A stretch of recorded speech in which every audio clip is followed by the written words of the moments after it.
Rahim. Assalamu alaikum. I hope all of you are fine and healthy. Today we are going to start chapter number 12. So open page number 332 from your book Loop Construct. सबसे पहले बात कर लेते हैं loop और loop construct होता क्या है। लूप बेसिकली सिंपल वर्ड्स में कहा जाता है कि अगर कोई स्टेटमेंट या सेट ऑफ स्टेटमेंट को रिपीटेडली एग्जीक्यूट करना होता है तो वो उसको हम लूप के ज़रिए करते हैं, ठीक है। या स्टेटमेंट और set of statement that is executed repeatedly is known as loop. अब लूप कंस्ट्रक्ट क्या होगा, ऐसा स्ट्रक्चर जो कि रिपीट करेगा स्टेटमेंट्स को, उसको हम लोग आइटरेटिव रेपिटेटिव या लूपिंग स्ट्रक्चर भी कहते हैं। अब loops are basically use for दो पर्पस के लिए हम लोग लूप्स को यूज़ करते हैं। टू एग्जीक्यूट अ स्टेटमेंट और number of statement for specified number of time, मतलब कि किसी स्पेसिफिक नंबर ऑफ़ टाइम हम लोगों ने कोई स्टेटमेंट को रिपीटेडली एग्जीक्यूट कराना है, रिपीटेडली चलाना है, तो उसके लिए हम लोग लूप का यूज़ करते हैं। फॉर एग्जांपल एक नाम है जिसको हम लोगों ने स्क्रीन के ऊपर 10 दफ़ा प्रिंट करवाना है, तो उसके लिए हम लोग लूप का यूज़ कर लेंगे।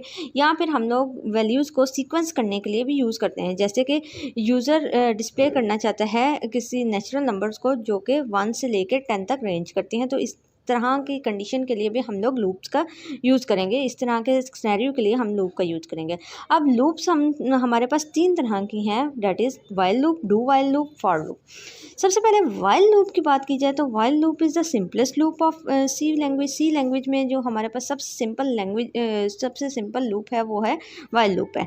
इसमें होता क्या है कि लूप तब तक एग्जीक्यूट करती रहती है, जब तक लूप की स्टेटमेंट तब तक एग्जीक्यूट करती रहती हैं जब तक कि वो कंडीशन, जो पर्टिकुलर कंडीशन जो हम लोगों ने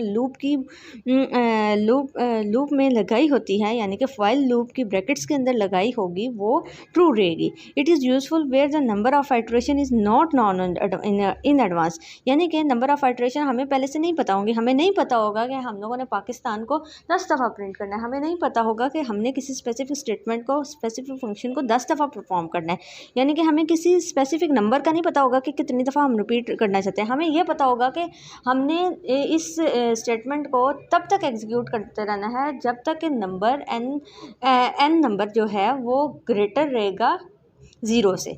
जैसे ही 0 से कम होगा तो हमने लूप को एग्जीक्यूट कराना बंद कर देना है, ठीक हो गया। तो आपके सामने सेंटेक्स लिखा है, the syntax of while loop is as follows.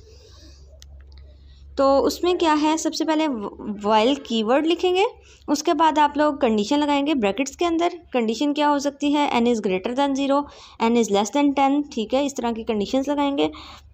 उसके बाद क्या है, हमारे पास स्टेटमेंट्स हैं, ठीक है। अगर हमारे पास एक स्टेटमेंट है तो कर्ली ब्रैकेट्स की ज़रूरत नहीं है।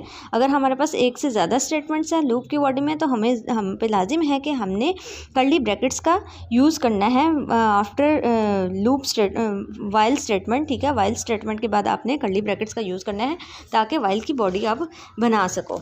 अब ये वर्किंग कैसे करेगी, अब वर्किंग की बात की जाए तो फर्स्ट ऑफ ऑल क्या होगा कि आपकी कंडीशन को वैल्यूएट किया जाएगा। अगर तो वो पर्टिकुलर कंडीशन जो कि वाइल के बाद हमने लिखी होगी वो ट्रू होगी तो कंट्रोल क्या करेगा, लूप की बॉडी में एंटर कर जाएगा और आपकी लूप की जो बॉडी में स्टेटमेंट्स होंगी उसको एग्जीक्यूट किया जाएगा।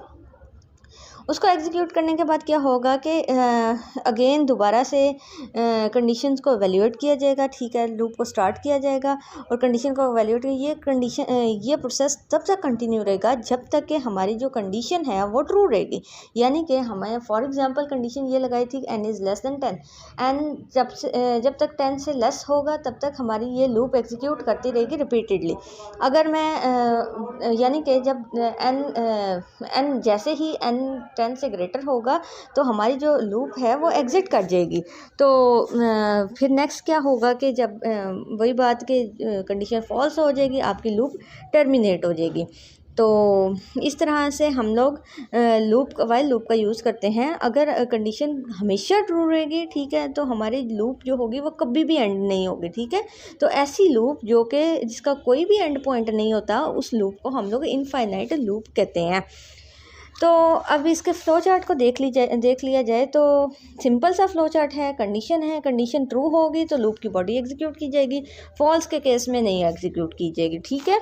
अब इसका कोई सिंपल सा प्रोग्राम कर लेते हैं। प्रोग्राम में क्या है, कि पाकिस्तान को हम लोग 5 टाइम्स प्रिंट करवाना चाहते हैं। तो आप लोगों ने फटाफट दिमाग में ये बात आनी चाहिए कि कंडीशन हमारी क्या लगेगी कि लेस देन 5, ठीक है ना।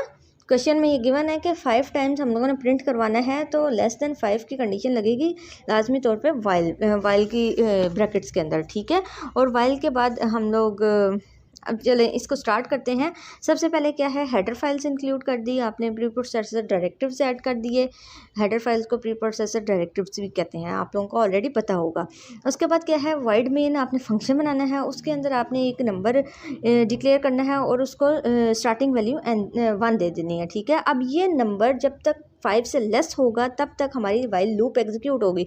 वाइल लूप आप देखें तो while n is less than 5, less than equal to 5, ठीक है। यही कंडीशन हम लोगों ने सोची थी जब हमने क्वेश्चन पढ़ा था, तो वही कंडीशन आपकी आंसर में भी लगी। उसके बॉडी में हमने क्या किया कि प्रिंट एफ पाकिस्तान प्रिंट होता रहे, तब कब तक होता रहे, 5 दफ़ा प्रिंट होगा।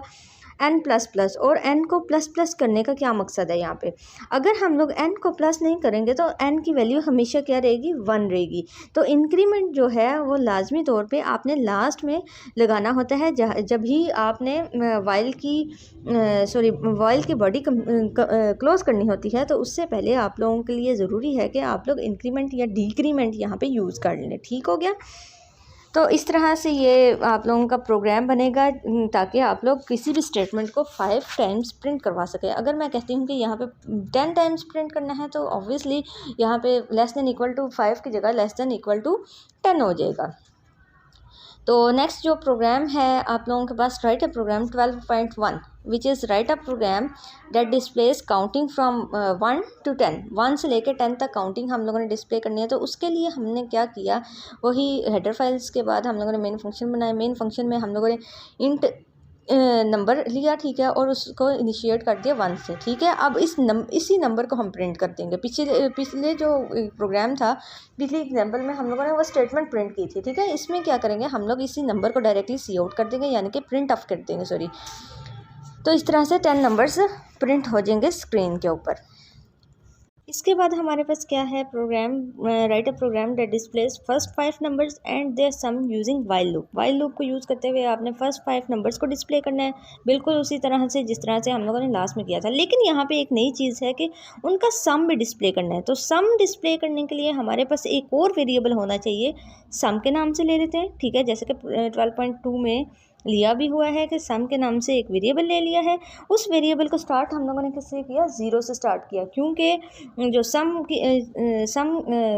सम वेरिएबल को स्टार्ट करवाते हैं, इनिशिएट करवाते हैं, वो 0 से करवाते हैं। और जो आपका प्रोडक्ट वेरिएबल होगा उसको इनिशिएट आप हमेशा 1 से करवाते हैं, क्योंकि जो इनिशियलाइजेशन क्यों ज़रूरी होती है, क्योंकि ताकि हमारे पास कोई गार्बेज वैल्यू ना आ जाए, ठीक हो गया।